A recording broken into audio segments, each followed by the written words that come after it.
아멘. 20세기를 대표하는 아주 유명한 화가 중에 파블로 피카소가 있습니다.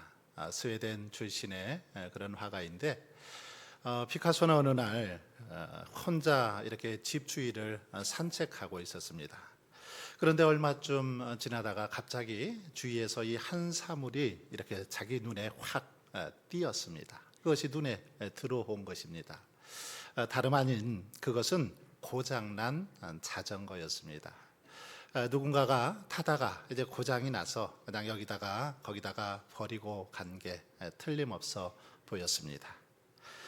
평범한 사람이라면 누가 길가에 저런 걸 버렸지 하고 그냥 지나쳤을 것입니다. 하지만 피카소의 눈에는 아주 좋은 이 작품 재료로 그렇게 눈에 보였습니다. 너무너무 좋아 보였습니다. 그래서 그는 이 버려진 그 자전거, 폐 자전거를 집으로 가져가서 이제 그것에 안장을 떼고 그리고 손잡이를 떼었습니다. 핸들을 떼어냈습니다. 그리고 그 안장에다가 이렇게 핸들을 다 붙여 놓았습니다. 그리고는 지금 보이는 사진처럼 이 작품의 이름을 황소머리라고 그렇게 작품명을 붙였습니다. 여러분, 이 작품은 이제 50년 후에 런던의 한 경매장에서 경매가 하게 되죠. 경매를 하게 되는데 얼마에 팔렸을까요? 너무너무 정말 쉬운 이런 재료로 이렇게 만들었는데 무려 293억 원에 팔렸습니다. 293억 원. 너무너무 엄청난 수죠. 피카소는 이 작품을 완성한 후에 만족스러워하면서 이렇게 말했습니다. 보잘것없는 쓰레기도 위대한 가능성을 지닌 예술품의 재료다.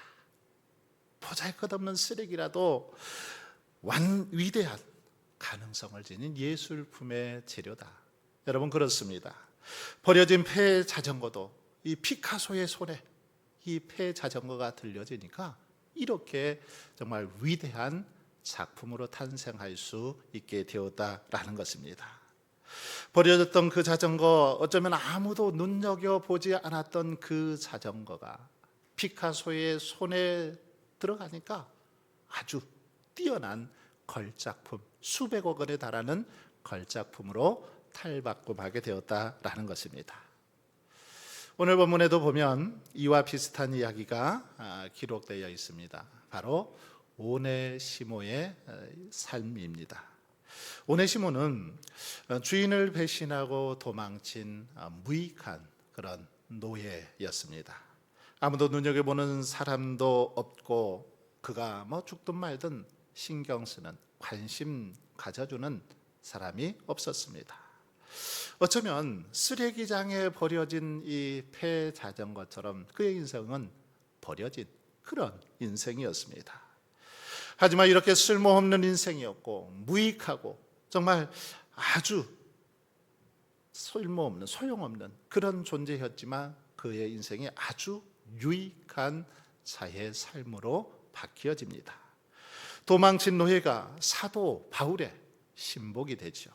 그래서 어쩌면 피카소의 이 황소 머리보다 그의 인생은 더 가치 있고 의미 있는 그런 삶을 살아가게 되는 것을 볼 수 있습니다. 여러분, 그렇다면 어떻게 해서 이런 일이 일어났을까요? 이 시간은 본문을 중심으로 어떻게 해야 무익한 인생이 정말 유익한 자가 될 수 있는지를 살펴보면서 함께 은혜를 나누고자 합니다. 오늘 본문에 나오는 오네시모, 이 오네시모는 원래 노예였습니다. 이 오네시모는 신약 성경에 딱 2번 언급이 되어 있죠. 골로새서 4장 9절에서 오네시모를 향해서 이렇게 말합니다. 사랑받는 신실한 형제라고 그렇게 골로새에서 소개하고 있습니다. 그리고 오늘 본문에 보시면 10절에서 갇힌 중에서 낳은 아들이라고 그렇게 소개합니다. 12절에서는 그는 내 신복이라 이렇게 소개하고 있는 걸 볼 수 있습니다. 자, 여기 보시면 사랑받는 신실한 형제 또 갇힌 중에서 낳은 아들 내 신보, 이런 표현을 이렇게 쓰고 있는 것을 보면 바울은 오네시모를 향해서 형제요 아들이요 정말 굉장히 신뢰할 만한 그런 사람으로 그렇게 인정하고 있음을 우리는 알 수 있습니다. 여러분, 그렇다면 어떻게 이렇게 노예였던 그 정말 도망치어야만 되었던 죄인, 그가 이렇게 사랑받고 신뢰받고 인정받는 그런 삶을 살 수 있었을까요? 말씀드린 것처럼 오네시모는 노예였습니다. 바울이 빌레몬서를 쓴 그 당시에는 노예 제도가 시행이 되고 있었죠. 태어날 때부터 뭐 노예에 속한, 날 때부터 노예인 사람도 있었고, 또는 너무너무 가난해서 그리고 빚을 져서 노예가 된 사람들도 있었습니다. 전쟁에 패해서 포로로 끌려와서 노예가 된 사람들도 많이 있었습니다.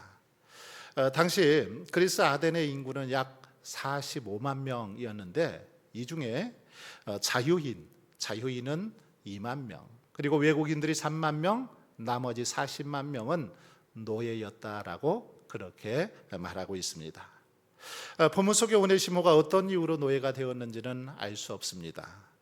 그는 본래 그 빌레몬의 노예였고 빌레몬에게 잘못을 저질렀다라는 사실은 분명히 알 수 있습니다. 어떻게 노예가 되었는지는 잘 모르겠지만 분명한 것은 그는 빌레몬의 노예였습니다.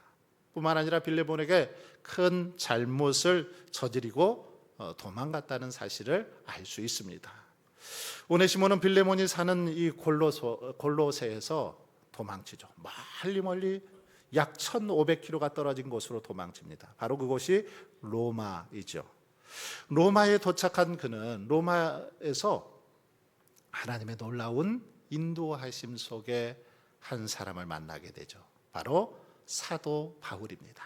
감옥에 갇혔는데 그 속에서 바울을 만나게 됩니다. 그리고 바울을 통해서 복음을 듣고 예수님을 영접하게 됩니다.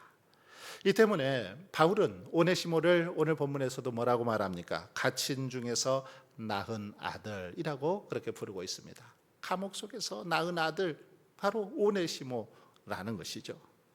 그런데 여러분, 공교롭게도 바울은 오네시모의 주인인 이 빌레몬과는 굉장히 친한 그런 절친이었습니다. 왜냐하면 이 빌레몬은 바울이 에베소에서 1차 전도 여행 때 그를 이제 전도하죠. 그리고 그를 잘 훈련시켜서 골로새 교회의 지도자로 빌레몬을 세워 놓았습니다. 바울은 그런데 이렇게 감옥에서 이제 오네시모와 이런저런 얘기를 나누는 중에 이 오네시모가 바로 자신의 제자였던 빌레몬의 노예였다라는 사실을 알게 됩니다. 그리고 빌레몬에게 큰 잘못을 저지르고 도망쳤다라는 사실도 알게 되죠.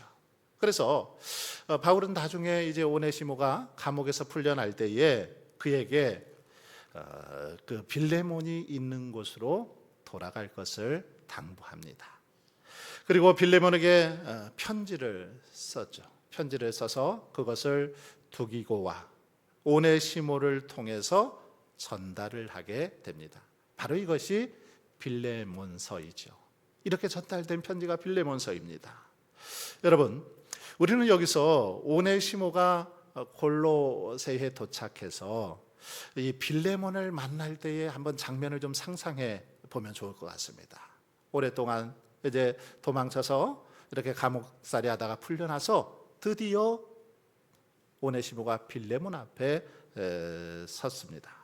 어느 날 저녁 이 빌레몬의 집 문을 두드리는 소리가 났습니다. 그래서 빌레몬이 문을 열어보니까 그 앞에 오네시모와 두기고가 서 있는 것입니다. 이때 오네시모는 빌레몬을 보고 그 자리에 납작 엎드리죠. 그리고는 자신의 그 옛날의 잘못을 빌면서 용서를 구하는 것입니다. 오네시모를 본 이 빌레몬은 어땠을까요? 깜짝 놀랐죠. 아주 오랜만에 그 노예, 죄수가 자기 눈앞에 나타나서 지금 그렇게 용서를 구하기 때문에 깜짝 놀랐을 것입니다.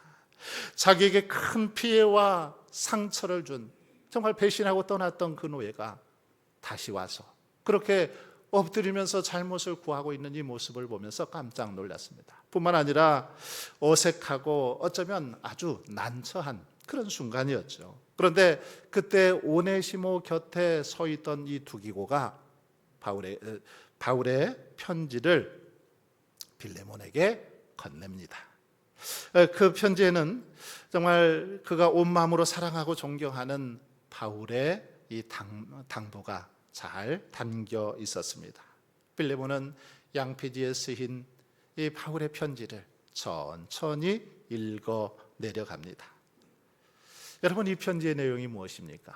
이 편지의 내용은 바울이 빌레몬에게 도망친 종 오네시모, 이 오네시모를 용서하고 다시 받아줄 것을 부탁하는 바울의 그런 간곡한 부탁이 이 속에 담겨 있습니다. 그러면서 이 오네시모, 그동안 빌레몬에게 이렇게 상처를 주고 배신했던 이 오네시모를 용서해 줄 것을 당부하면서 그 이유를 이렇게 설명합니다. 뭐라고 설명하고 있습니까? 11절 말씀입니다. 11절에 보면 그가 전에는 내게 무익하였으나 이제는 나와 내게 유익함으로, 그전에는 너한테 아주 무익한 그런 존재였지만 이제는 너와 내게 유익하다. 그러니 받아주고 용서해달라. 지금 그런 부탁입니다. 전에는 무익한 자였지만 이제는 유익한 자이니 용서하고 받아주라는 거죠. 그리고 그를 이후로는 종과 같이 대하지 말고 사랑받는 형제처럼 대하고 자신에게 하듯 하라라고 그렇게 부탁을 합니다. 또한 만일 그가 빚진 것이 있으면 바울 자기 앞으로 다 계산하라고 그렇게 말하죠. 그러면서 바울은 빌레몬이 순종할 것을 확신한다라고 그렇게 편지를 썼습니다. 내가 너에게 이런 부탁을 하는데 네가 반드시 이 요구에 순종할 것을 확신한다 하면서 그렇게 편지를 썼습니다. 여러분, 이 오네시모는 전에는 참 무익한 자였습니다. 쓸모없는 인생이었죠. 하지만 그가 유익한 자가 되었습니다. 그러자 바울도 빌레몬에게 그를 용서하고 받아주라 이렇게 권면했다라는 것입니다. 여러분, 우리들이 살아가면서 아마 가장 이 가슴 아픈 말 가운데 하나는 사랑하는 사람에게 또는 친구에게 또는 가정에서 너는 필요 없어, 너 더 이상 소용 없어, 아마 이런 말일 것입니다. 너는 더 이상 필요 없어, 아무 쓸모 없어, 이런 말을 들을 때 가슴이 무너지죠. 사실 사람은 누구나 유익한 존재로 살고 싶어 합니다. 기쁨을 주는 삶을 살아가고 싶어 하죠. 그런데 죄와 실패로 인해서 때로는 상처로 인해서 무익한 존재가 되어버릴 때가 많이 있습니다. 그러나 여러분, 어떤 경우에도 우리 성도들은 이 땅에서 늘 유익한 존재가 되어야 될 줄 믿습니다. 정말 이 땅에서 빛과 소금의 사명을 잘 감당하고 이 땅에서 많은 이들에게 기쁨과 소망을 주는, 유익을 주는 그런 삶을 살아가야 될 줄 믿습니다. 어떤 경우에도 무익한 존재, 쓸모없는 그런 인생이 되어서는 안 될 것입니다. 여러분, 그러면 무익한 자가 유익한 자가 되기 위해서는 어떻게 해야 할까요? 어떻게 해야 무익한 인생이 참으로 유익한 인생, 쓸모 있는 인생, 꼭 필요한 그런 인생으로 변화될 수 있을까요? 그것은 바로 주의 복음을 우리들이 받고 그 속에서 예수 그리스도를 만날 때 가능합니다. 복음을 듣고 예수 그리스도를 만날 때 그 삶이 무익한 삶에서 유익한 삶으로 변화되더라는 것입니다.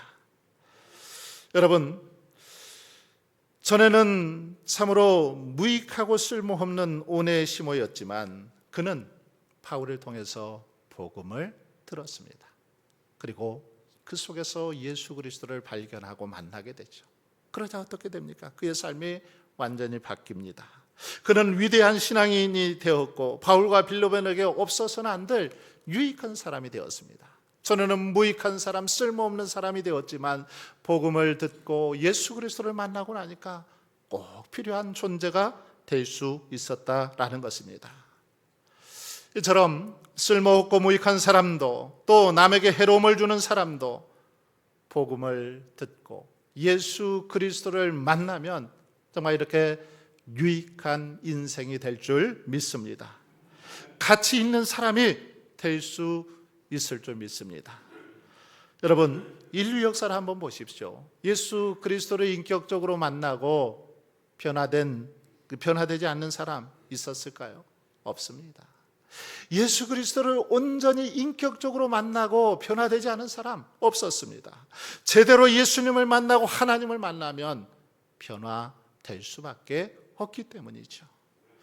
하나님의 형상대로 지음받은 인간은 하나님을 만날 때 변화될 수 있기 때문입니다.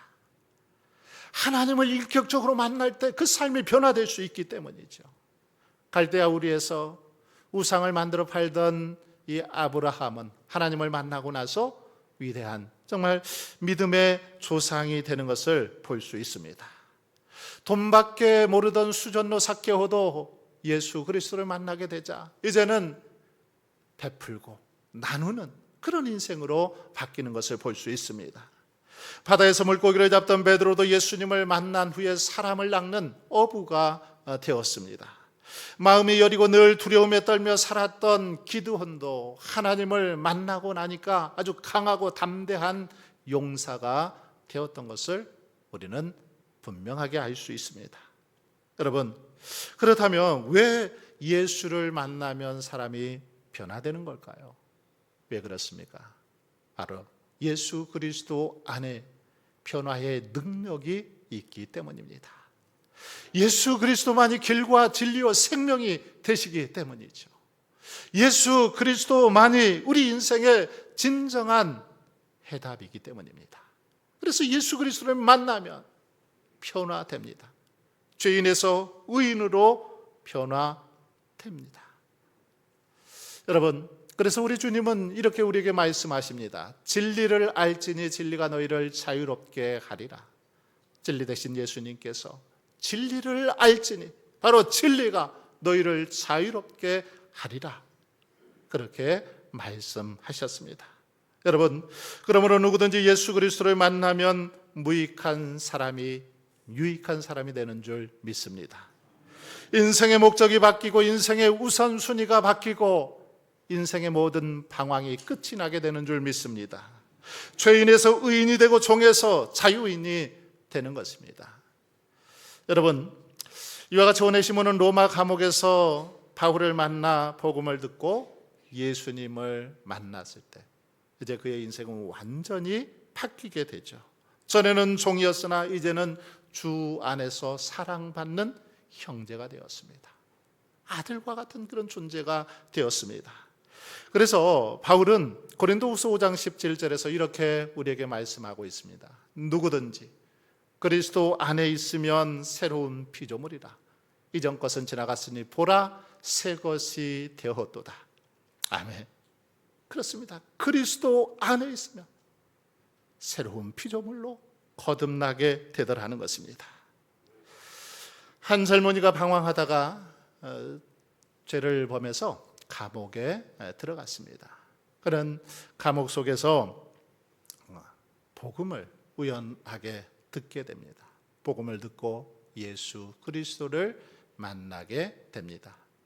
이제 형기를 다 마치고 출소해서 더 열심히 하나님을 섬기면서 열심히 또 신학 공부를 하게 되었습니다. 그래서 이제 목사가 되어서 이렇게 교회를 섬기고 있었죠. 그런데 이렇게 교회를 섬기는 동안 그 전에 그 전에 자신이 잘못을 지었을 때 자신을 붙잡아서 이렇게 감옥에 넣었던 이 경찰이 생각이 나서 그에게 가서 복음을 전했습니다. 그랬더니 그 경찰이 예수님을 믿고 이제 한 교회에서 신앙생활을 하게 되었습니다. 신앙생활을 하게 되죠. 그리고 열심히 이 경찰도 신앙생활을 하면서 장로가 되었습니다. 그래서 한 교회에서 목사와 장로로 그렇게 열심히 섬기며 헌신하게 되었다라는 이야기가 있습니다. 여러분, 이것이 무엇입니까? 바로 복음의 능력이죠. 복음의 능력입니다. 복음이 그 인생을 사로잡으니까 죄인도 목사가 되고 이렇게 하나님의 영광을 위해서 살아갈 수 있는 그런 역사가 일어나더라는 것입니다. 복음을 듣고 예수 그리스도를 영접하면 이런 역사가 나타납니다. 그래서 무익한 인생이 유익한 인생이 되고 쓸모없다고 손가락질 받던 인생이 사람들에게 기쁨을 주고 즐거움을 주는 그런 인생으로 바뀌게 되는 것입니다. 여러분, 바울도 사울이었을 때는 참으로 하나님 앞에 무익한 존재였습니다. 하나님께 아무런 쓸모없는 그런 자였죠. 그는 비록 훌륭한 가문 출신의 학벌도 좋았습니다. 하지만 그리스도의 복음을 믿기 전에는 자기 의에 사로잡혀서 살아가던 그런 존재였죠. 그래서 스데반 집사를 죽이는데 그렇게 가담했던 인물이고 믿는 자들을 핍박했던 사람이 바로 사도 바울입니다. 그는 어쩌면 무익한 정도가 아니라 하나님 교회에 있어서 아주 해로운 그런 존재였죠. 그런데 그런 그가 다메섹 도상에서 예수 그리스도를 만나게 됩니다. 부활하신 예수님을 만나죠. 사울아 사울아 어찌하여 내가 나를 핍박하느냐 하는 하늘로부터 음성을 듣고 온전히 그가 고꾸라집니다. 그리고 예수 그리스도를 만난 이후에 이제 그의 삶이 완전히 바뀌어지는 것을 볼 수 있습니다. 그래서 이제는 그렇게 믿는 자들을 박해하던 그가 이제는 복음을 들고 외치는 그런 전도자가 되었습니다. 하나님과 교회에 아주 충성스러운 일꾼, 정말로 없어서는 안 될 소중한 그런 존재가 되었던 걸 볼 수 있습니다. 여러분, 이 시간 한번 우리 자신에게 진지하게 한번 물어보았으면 좋겠습니다. 우리 스스로에게 한번 진지하게 물어보십시오. 나는 가정과 교회, 정말 이 사회에 유익을 끼치고 있는가? 유익을 끼치고 있는가? 아니면 해를 끼치고 있는가? 나는 정말 유익한 존재인가? 아니면 있으나 마나한 그런 존재인가? 스스로 한번 깊이 생각해 보십시오. 여러분, 모든 사람은 예수 그리스도를 만나기 전까지 하나님 앞에서 무익한 사람들이죠. 자기 자신을 너무나 사랑한 나머지 하나님을 불신하고 감사하지 않기 때문입니다. 심지어 하나님을 무시하고 또 모멸하기까지도 하죠. 그리고 자기 중심적인 삶을 살기 때문에 하나님과 남을 생각하지 않습니다. 오직 자기밖에 모르죠. 바로 그런데 태도로부터 모든 어떤 거짓과 사회적인 악이 생겨나는 것을 볼 수 있습니다. 그런 태도 때문에 많은 악들이 생겨나더라는 거죠. 그들은 게으름과 교만, 잔인함과 중상모략, 권력으로 남을 탄압하고 착취하기도 하죠. 심지어는 하나님을 대적하고 더러운 악에 찬동하기도 합니다. 그런 결과 어떻게 됩니까?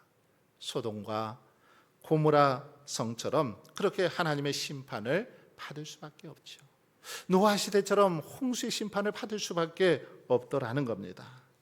여러분, 그러나 이렇게 아무리 악하고 게으르고 정말 무익한 그런 자들이라 할지라도 그리스도를 만나면, 예수 그리스도를 만나면 변화되는 줄 믿습니다. 아무리 악한 존재라 할지라도 예수 그리스도를 온전히 만나면 변화되더라는 것입니다. 오네시모의 삶이 그러했습니다. 오늘 우리들도 마찬가지입니다. 오네시모처럼 온전히 우리가 복음을 듣고 예수 그리스도를 영접하면 하나님의 자녀가 되고 새롭게 변화되는 역사가 일어날 줄 믿습니다. 그래서 무익한 자의 삶에서 유익한 자의 삶을 살아가게 될 줄 믿습니다. 여러분, 오네시모는 예수님을 믿고 거듭난 이후에 바울을 따르기 시작하고 또 하나님의 말씀에 순종하기 시작했습니다. 동시에 그는 같은 이런 성도들과 아주 밀접한 관계를 가지게 되었고 주변 사람들에게 유익을 주는 사람으로 변화되었습니다. 그래서 마침내 그는 바울로부터 신실하고 사랑받는 형제라고 그렇게 인정을 받았습니다. 너무나 유익한 존재다. 꼭 나의 사역에 있어서 필요한 존재다라고 그렇게 인정을 받게 된 것입니다. 여러분, 이처럼 복음은 오네시모와 같이 아무 쓸모없는 사람을 하나님과 사람에게 지극히 유익한 그런 존재로 변화시키는 능력이 있는 줄 믿습니다. 바로 이것이 복음의 능력이죠. 복음을 온전히 우리가 접할 때 이렇게 변화하는 능력이 있더라는 것입니다. 때문에 저와 여러분이 가정과 교회 그리고 이 사회에서 정말 유익한 삶을 살아가길 원한다면 어떻게 해야 될까요? 무엇보다 복음을 온전히 듣고 예수 그리스도를 온전하게 믿고 섬겨야 되는 줄 믿습니다. 예수 그리스도를 온전히 믿고 그 속에서 주님을 만날 때 놀라운 변화가 일어나게 되는 줄 믿습니다. 사랑하는 성도 여러분, 종교개혁자 마틴 루터는 이렇게 말했습니다. 우리는 모두 주님의 오네시모이다. 우리는 모두 하나님 앞에 무익한 사람들이었으나 이제 주 예수 그리스도 안에서 하나님과 사람에게 유익한 자가 되도록 부름을 받았다. 그렇습니다. 저와 여러분은 우리 주님의 오네시모입니다. 오네시모처럼 예수 그리스도 안에서 유익한 자가 되도록 저와 여러분은 부름을 받았습니다. 그러므로 저와 여러분의 삶 역시 전에는 무익한 자였을지라도 이제는 유익한 자가 되실 수 있기를 바랍니다. 그러기 위해서는 먼저 지금 우리들의 모습이 나를 구원하신 주님께 얼마나 유익한 자인지 돌아보고 점검해 보아야 합니다. 또한 우리를 구원하시고 하나님의 나라와 이웃들에게 유익한 존재로 만들어 주신 하나님의 뜻이 무엇인지, 왜 우리를 구원해 주셨고 하나님의 자녀 삼아 주셨는지 그 뜻이 무엇인지를 깊이 묵상해 보십시오. 그리고 가정과 교회와 사회에서 어떻게 유익을 끼치며 살아가야 할지 더욱 고민해 보시기를 바랍니다.